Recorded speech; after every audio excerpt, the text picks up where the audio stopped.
My children are looking at this. My children know JonBenet personally. We've seen her. Now, Steve Thomas and the Whites have shown Alex Hunter for the liar he is, willing to obstruct justice. What is equally pathetic, oh, golly, this is not somebody on TV, right? This is somebody that I've touched, that I felt, that I've hugged. And the nauseating truth now demonstrates that their lawyers, include the district attorney, Hal Haddon's campaign contributions, have purchased the ultimate price for justice. That I've picked up, that I've heard their voice, that I've seen in their eyes, the dreams, calling them out right out the gate. You're a coward, DA. You are a coward. That's what she's saying.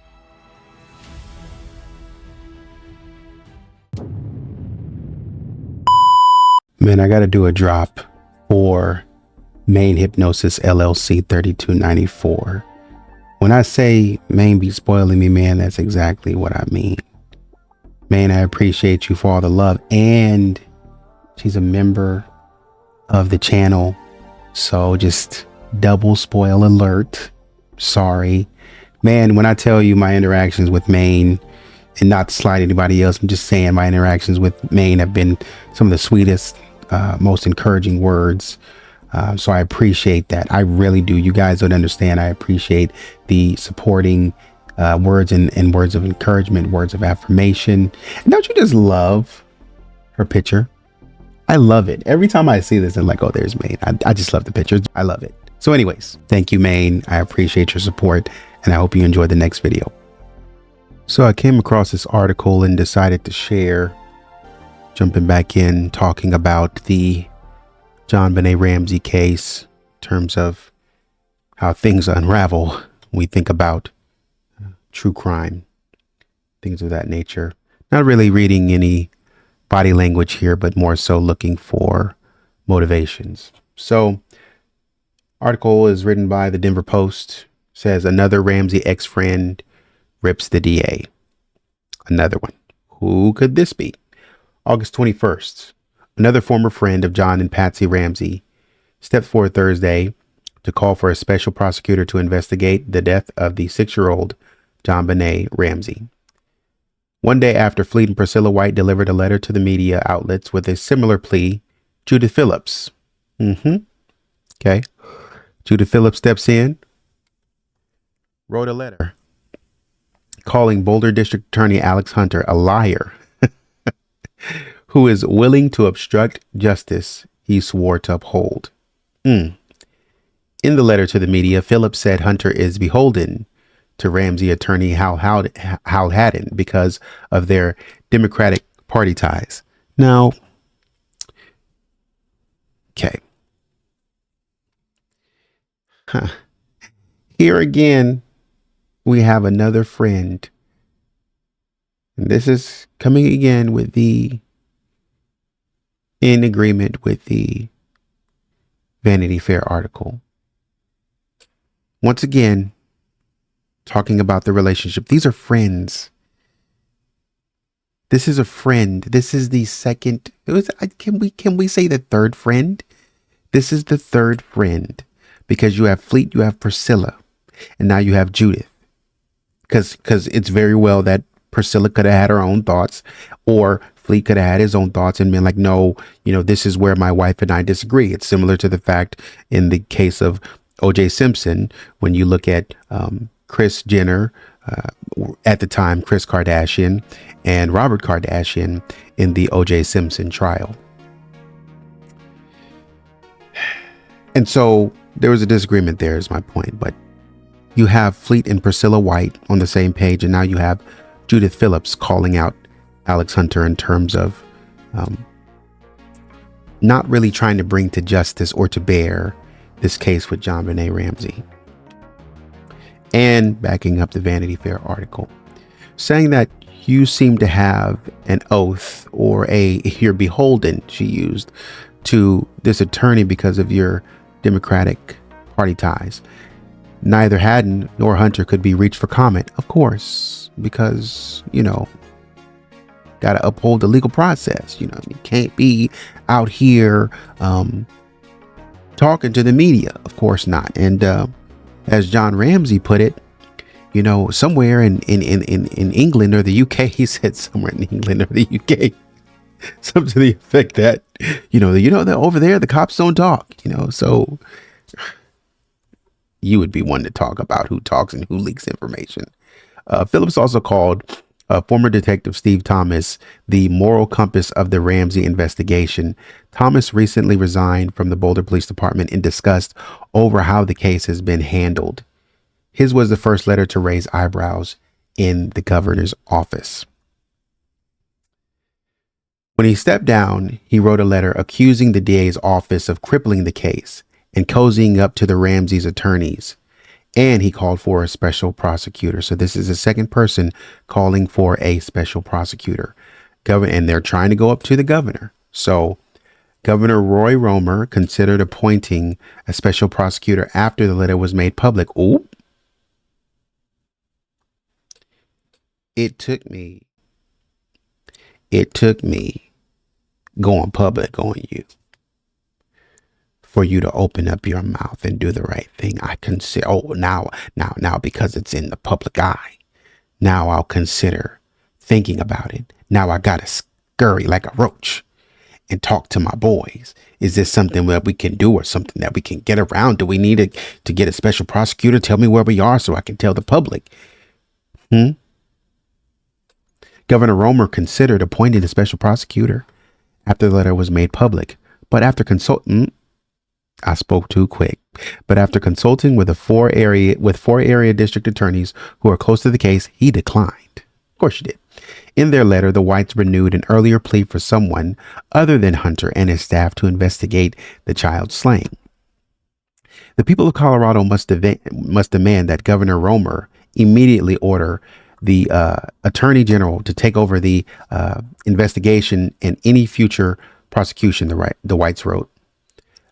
The governor's office said Thursday that the attorney general has no authority to appoint a special prosecutor, as White suggested. That's true.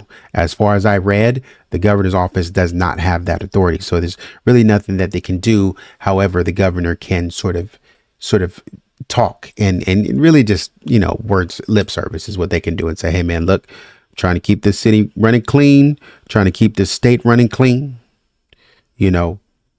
Don't make me get in contact with the mayor. Look, we need to get this thing up and going, because how important does this case with JonBenet have to be for it to go all the way up to the governor, and the governor of the state is looking at one 6-year-old little girl in JonBenet Ramsey saying, of all the names that come across my desk, nothing but a steady dose.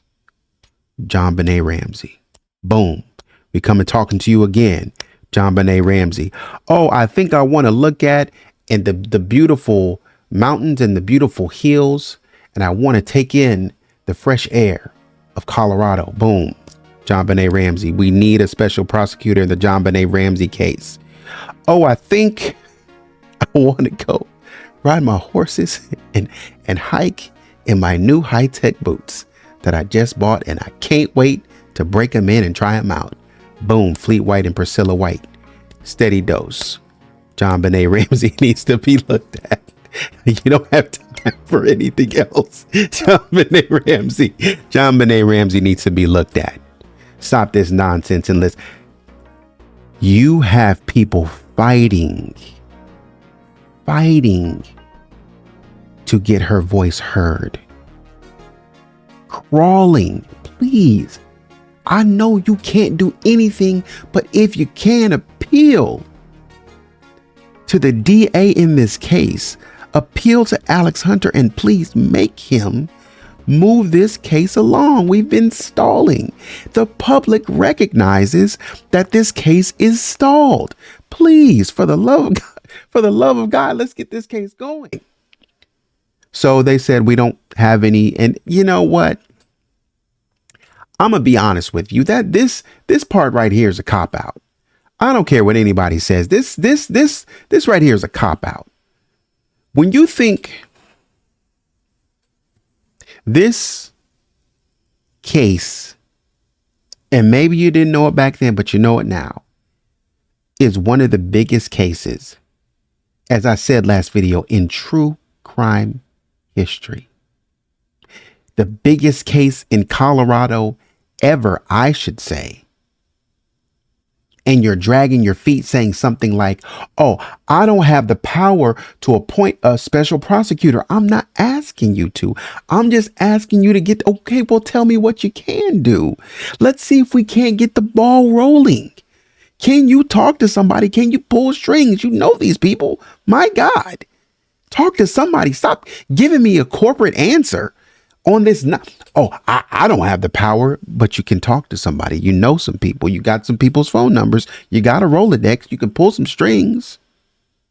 Talk to somebody. That's all people are asking. When you do stuff like that, it makes you seem disingenuous because people know, you know what I'm saying to you. You know what I'm asking you. And that's when we start looking into the motivations of people. Man, look, stop playing with me. You know what I'm asking you. You know where I'm trying to get to. All I'm trying to do is trying to get this case solved. And you keep on with this. Well, I don't have the power. Well, who should I talk to?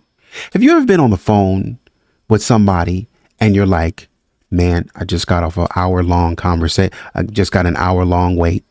And I got on the phone. Phone has hung up on me twice. I've been calling, trying to get some service for my laptop or my computer or what have you, or my car. And I've been waiting for an hour. I've been waiting patiently. I understand, Mr. Customer Service Rep, that, you're just doing your job. I understand all that. However, I've been waiting a long time. I've taken a day off of work to do this. Can you please let me speak to the manager? Manager gets, and they give you all this nonsense. Manager gets on the phone. Oh man, well, I wish I could, but look, man, I just invested this much money in my car and it's still breaking. I'm trying to stay calm with you, but I'm just trying to figure out why I invested all this money and my car is still messed up. My car is still shutting off and it shouldn't be. You said that this would fix. Well, with cars, all we can do is try to. Yeah, but we had an extensive conversation about this. And I understand how cars are, but I'm telling you, I invested $4,000 for you to sit up here and tell me that there's nothing that you can do for my car after I've spent $4,000. No. We're going to come up with an answer. And people get mad when you get a little forceful. People get mad when you get a little angry. All right, try not to raise my voice, trying to be calm. Man, I remember one time, and I'll get back to the case. I remember one time recently, I was in upstate New York, and I guess I've just gotten to the age where I don't care. You know what I mean? Like I used to look at older people, and I used to be like, man, how do they say the things that they say to people? How do they not care? Because man, sometimes my grandma will say stuff to me, and she will just. She used to, she's a little bit softer now, but sometimes she'll just say stuff to me and now you can't do nothing but laugh because she'll just look at you and just boom, quick. And you'd be like, what? Where'd that come from? And, just her honest assessment of the situation going on with you and just trying to sit down and watch TV and mind my business. And grandma just sitting there looking me in my face. The TV is this way and grandma's facing this way, looking at me. For what? I haven't seen you in 6 months to a year. And the first thing you say to me is, boom, you think you're supposed to be eating that? What? Grandma, you haven't even said hi to me. You know what I mean? So I used to wonder how older people just could say anything is because they lose patience. After a while, it's just like, what? And it's not coming from you start to understand it's not coming all the time. It's not coming from a mean place. It's not coming from a place where they're just trying to be disrespectful. It's really coming from a place of, I just don't see the use or the time in, talking around or beating around the bush or whatever. I just don't see the use in that. So let's be straight up. And without trying to find the words and think for 20 or 30 minutes about the words, I just say it straight out. You know what I mean? And so I think, I say that to say that, kind of get into the stage in which I feel that way. And I'm in upstate New York and get my car fixed. And they did something to my car. I was like, yo, my check engine light is on. It shouldn't be on. I called you guys on the phone. And before I even got here, I told you that the check engine light wasn't on when you asked me, and I get here and I'm leaving, and now my check engine light is on. Don't you think you need to check that out and fix that? Because my check engine light wasn't on when I got here. And if it's on now, well, we can't control that. Well, it wasn't on before you touched it. Now it's on. What's going on? Oh, well, it's not our fault. It is your fault. And the dude, I say that to say that as we were going back and forth, I'm maintaining my composure, but I'm being forceful. I'm holding the line.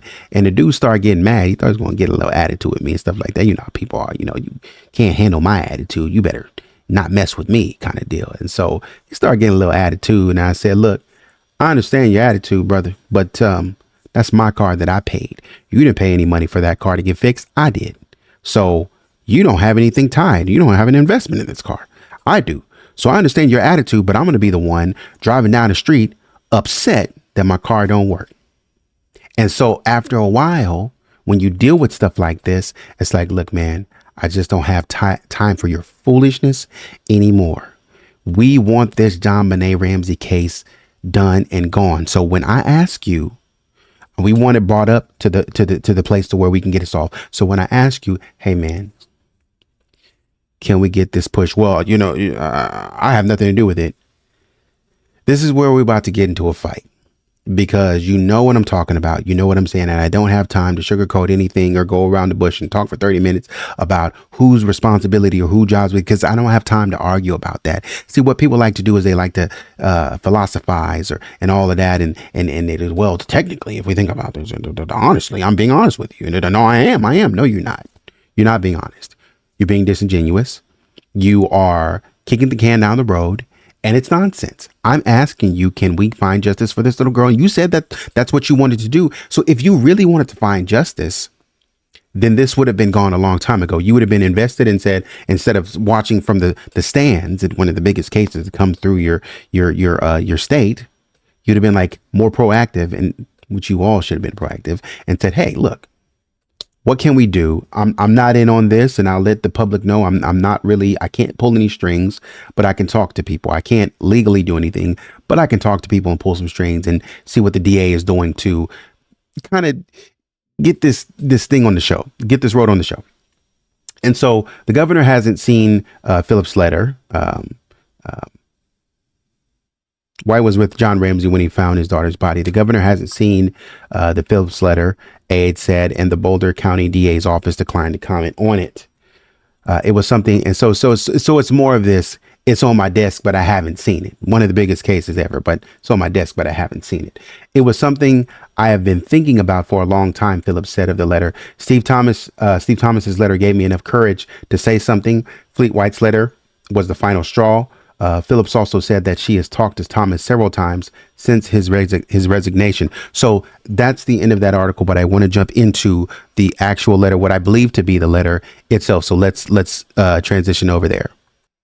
So this is supposed to be the letter from Judith Phillips. Again, this is somebody that we've read about in the Vanity Fair article who was friends with Patsy. She was supposedly a little bit more of a feminist, and Patsy Ramsey was a little bit more conservative, or in terms of, they said Judith Phillips was like pro-choice or something like that, and Patsy really wasn't, stuff like that. So they were kind of different in that, but different, but kind of the same in some aspects and whatnot. So here we go.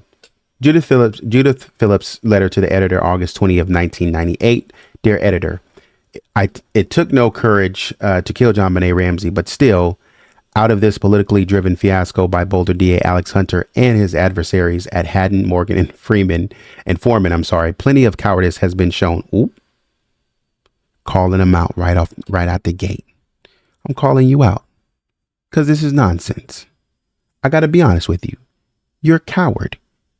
DA, you are a coward.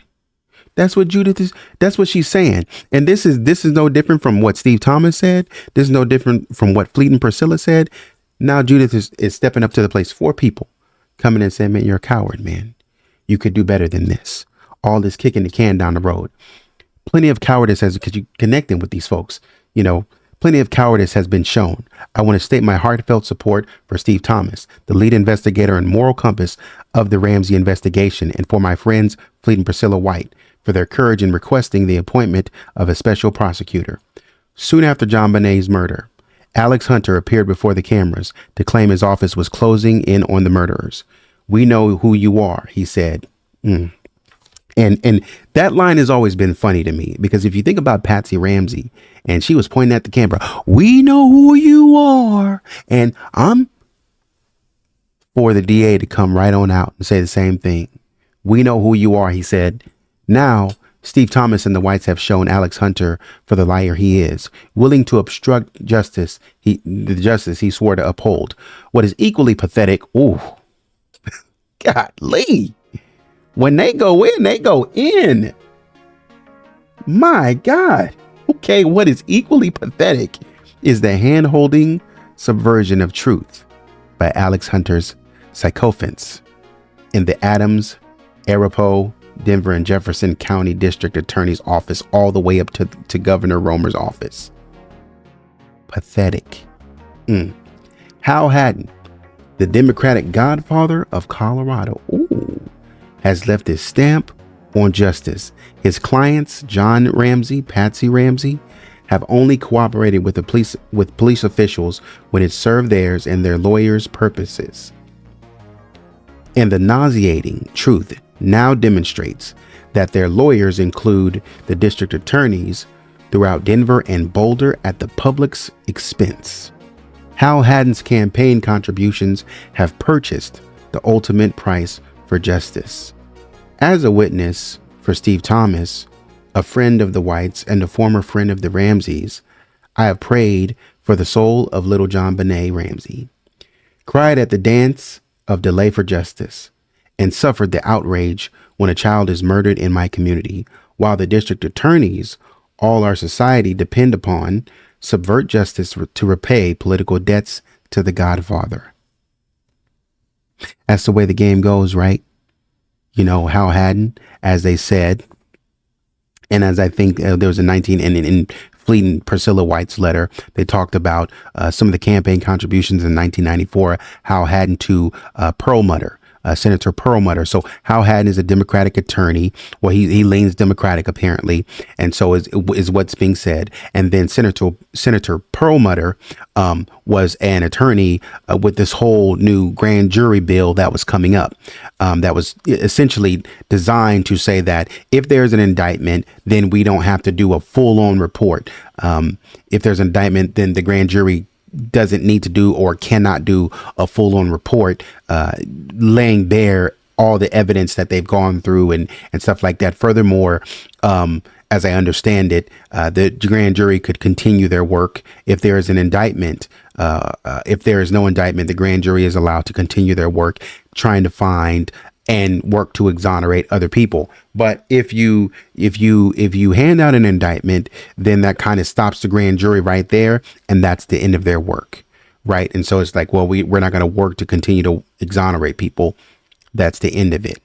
But if there's an indictment, there's no report. If there wouldn't have been an indictment handed back, then they would have put a report out to the public because it's in the public's best interest based on a class 1, 2, or 3 felony. And one of the parts of the class 1 or 2, 3 or 2 or 3 felonies was the child abuse leading to death, which the Ramseys definitely fell under, is what the indictments kind of stated. And so Hal Haddon had given to Senator Perlmutter a contribution in 94, into which Perlmutter who's a Democrat and a Republican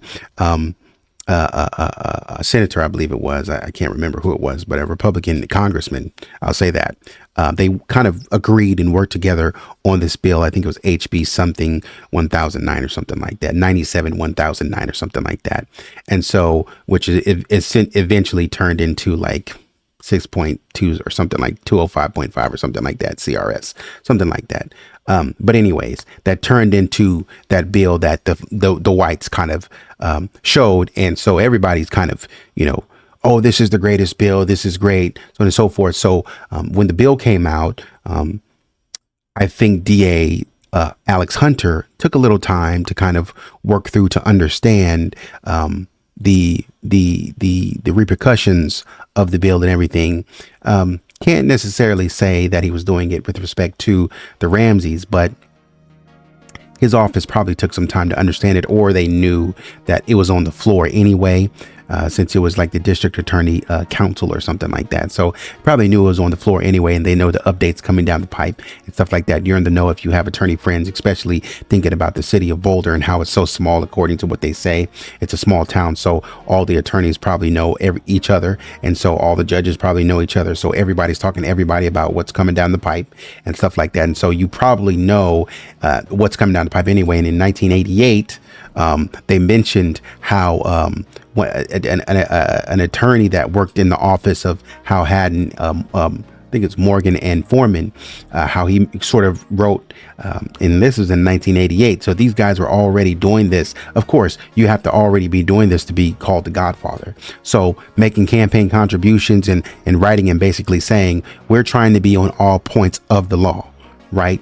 We're trying to understand all points of the law. And part of this is understanding what the grand jury is, so we can tell people that we are experts in grand jury. So if a grand jury proceeding ever comes up, I can tell John and Patsy Ramsey, hey, there's a grand jury proceeding coming up. This is how we need to prepare you. This is what you will face exactly in the grand jury. They fight hard. They do a lot of lobbying to get that information. So when that bill is enacted, they know exactly what has been enacted, and so they know how to advise their clients on that, which is why you're paying us the big bucks.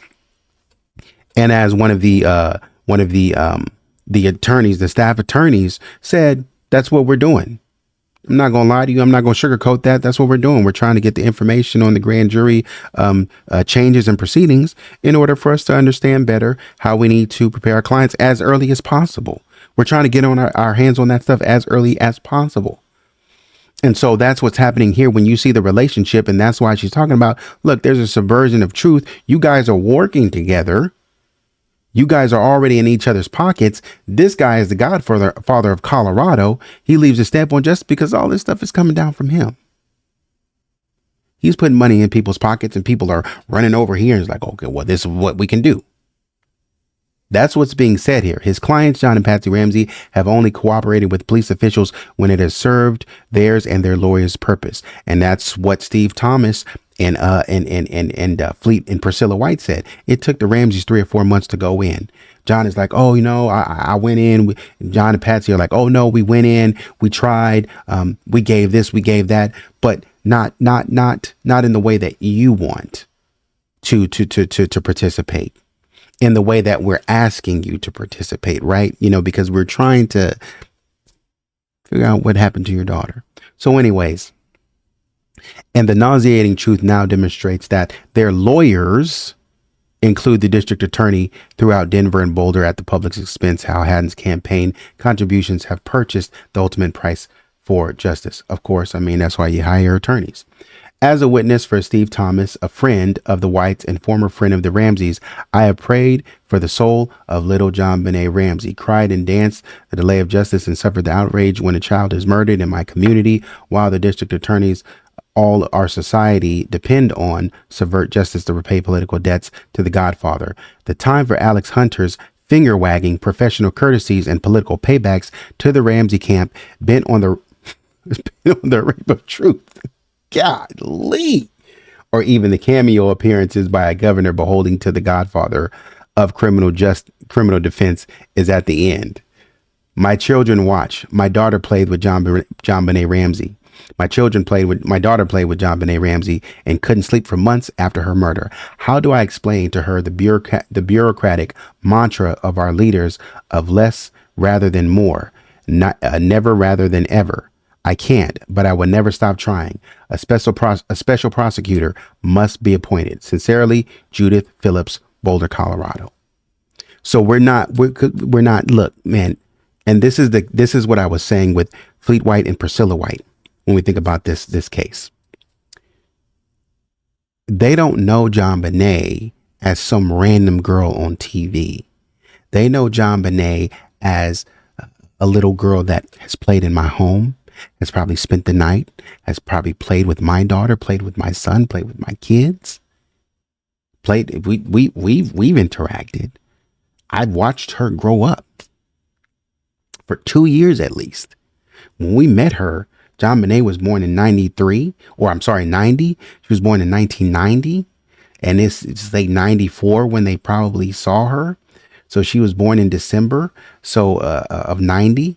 So 91, she was 1, 92, she's 3, 93, she's 3, and 94, she's almost 4.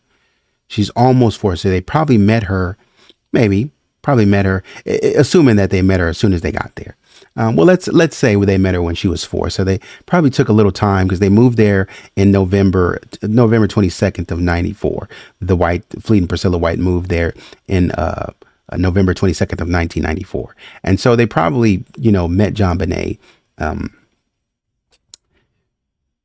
sometime after or something like that. So let's say they met her in 1994 in December of 94 or 95 or something like that. So I've watched this little girl grow up from the age of 4 to she's now 6, right? I've watched this.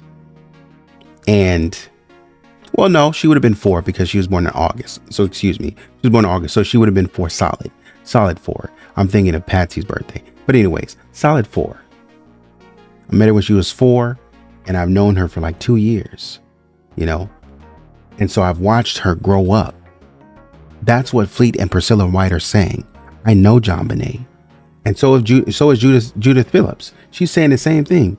My children are looking at this. My children know JonBenet personally. We've seen her. Like you have to let that sink in. This is not somebody on TV, right? This is somebody that I've touched, that I felt, that I've hugged, that I've picked up, that I've heard their voice, that I've seen in their eyes the dreams that they want to do. If you ever watch kids and been like, man, this kid is going to do this when they grow up, or I expect this kid to do this when they grow up, or the little quirks that you see in kids and you say, man, she's funny for this, or man, he's funny for that, or, oh, I see your mind working. I'm looking in your eyes and I see your mind working, and watching that kid actually develop in real time based on something that you say, based on something that you do. You see what I'm saying? When you go through that process, you understand like this is a different kind of bond. This is special because as you're talking to the child, sometimes, and I can't remember the name of it, maybe you guys can help me, but there's this thing. I don't want to. Anyways, there's this thing to where kids actually work to try to mimic you in real time. Like you might be going mama, and they're trying to fix their mouth to say and if you do it long enough, you can actually hear not only are they just moving their mouth, but they're trying to mouth, and that they're not unintelligently mouthing just nonsense. They're trying to copy what you're doing to the exact point. And sometimes they do it so long, if you keep working with them, they actually do it. So Judith Phillips and Fleet White and Priscilla White, they've watched JonBenet grow up. My daughter has played with JonBenet Ramsey. My daughter, this is her friend that she's watching and she's hearing, and maybe she doesn't understand everything, but she understands enough to know that she can't sleep for months because her friend is gone and she's hurt.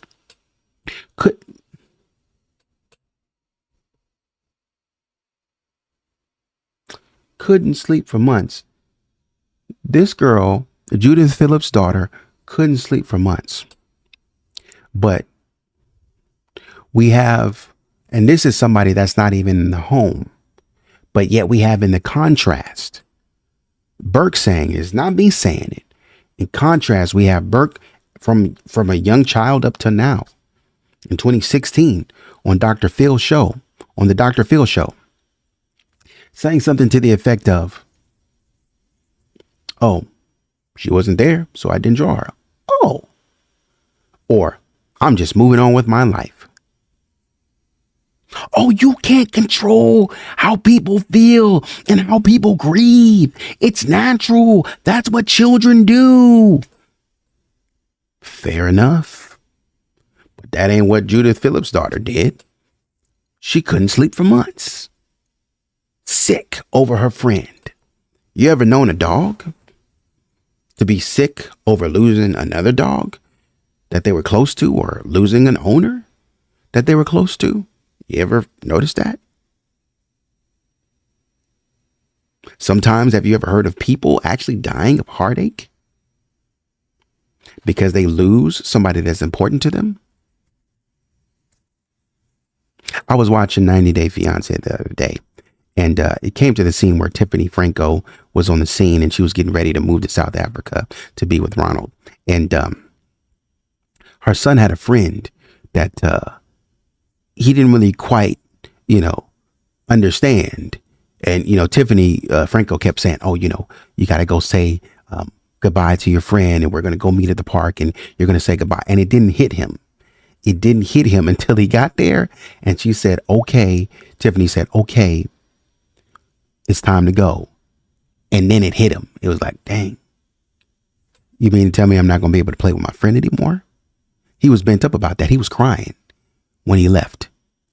Dang, I'm not going to be able to be with my friend anymore. So I'm pretty sure that played into his decision once they got over to South Africa. He starts like, man, I want to be with dad. Talking about Ronald. I want to be with dad, but I miss everything. I miss my friends. I miss my home. I miss everything. Can't see myself staying up here. I'm homesick. That's how this little girl felt. Couldn't sleep for months. Couldn't sleep. I'm affected by it. Does something to me. Some doesn't sit right. When somebody dies, your body language just tends to change. Tends to change. I don't feel the same. And you can see it in my body language. You can see it. You can see that I'm not. And this is what Judith is watching. Man, look at my daughter, man. She's not even exhibiting the same signs of, how you tiptoe around people. You know what I mean? Like, I'm just tiptoeing around you, and I'm just watching to see if you're okay, because I've seen a change in your behavior. I've seen a change in your behavior, and I'm just watching you, And so she's watching her daughter, and it kind of hurts because you can't do anything to take them out of it. I just got to relay the message. I'm hurt too. I know JonBenet too. I understand kids on a different level because I'm an adult. I was 6 once, so I can only imagine. But once we think about the autopsy report and everything, hope to God that they didn't reveal that to this young daughter, at the time, because that would have probably made it worse. But the daughter is kind of thinking, it's like, man, JonBenet really meant a lot to me. I'm not going to be able to play with her anymore. And kind of really thinking through, because she's 7 years old. I'm imagining, maybe 5. And I'm thinking, what is it going to mean that I can't play with JonBenet anymore? What is that going to mean? What is that going to do? Right? So this is crazy. We have all of these people, or we have these several people. I won't say all. We have several people two people who are, of which 3 who are close to the family, really close, really in the in crowd. We're told not to testify, or we're told not to do interviews, but did them anyway. And I think it's funny, the disparity between Pam Griffin and Linda McLean or something like that, and others from the Ramsey clan who went on television, right, to speak on behalf, to do interviews, to speak on behalf of the Ramseys. Why were they authorized and others weren't? It could be the case that John Ramsey and Patsy Ramsey knew that there were some people that they could not trust. And so they said from the very get-go, no one talked to reporters. No one talked. Why is that? Because possibly we want to try to get our story straight. First, we are working with our attorneys, and we want to try to understand what we're going to say, and then everybody else can fall in line to understand what direction we're going. Now, I understand that you want to protect your friend. I get that. I'm not saying that you shouldn't be doing that. I'm just saying, because of this, you have 3 people trying to push back because they can see in real time. When you say, man, this has the potential to be one of the biggest things in history, or this is going to go down in the history books. And when you think about this has turned out to be one of the biggest cases in the world all over the world, they know JonBenet Ramsey. And what happened, man, I've been delaying, I've been stalling, I've been trying to understand the autopsy report a little bit more thoroughly. I know I keep saying it. I got a lot of stuff on my desk, but I want to present it pretty soon. And so that's the end of this video. Like, share, subscribe. Let me know what you think. Give me your feedback, your thoughts. And I hope you have a great day, great night. Sleep well, sleep tight. Don't let the bed bugs bite. But anyways, take care. I appreciate you watching. I appreciate you engaging in the comments. And until next video, take it easy.